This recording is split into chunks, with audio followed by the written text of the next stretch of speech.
chico, espérate, tranquilo, viejo. Ahí estamos. Entonces, para lo oscuro ahí. Entonces ahí volvemos lo mismo. Ahí Salva lo sintió ya. Otro ronquillo más. Oh, dale, que darle rápido entonces. Se están embuchando, no me gusta a mí cuando se embuchan. No sé, ahí estamos. Oh, en buena comida ahí. Buena comida que dieron.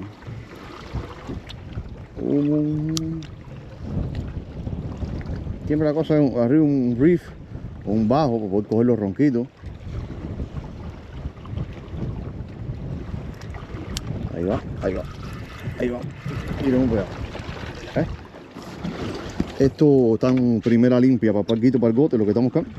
Como dice Salva, ahorita lo estaremos cambiando por pargo, ¿ves? Esta es la medida. Eso no es un ronco. Eso es un pargo cambiado por pargo. Un pargo cambiado. Un pargo cambiado. Entonces, ir asegurando la carne. ¿Ves? La vamos poniendo. ¿Ves? Entonces, eso es lo que hacemos, Raúl. Le tiramos, ¿ves? Se ve el fondo de piedra ahí.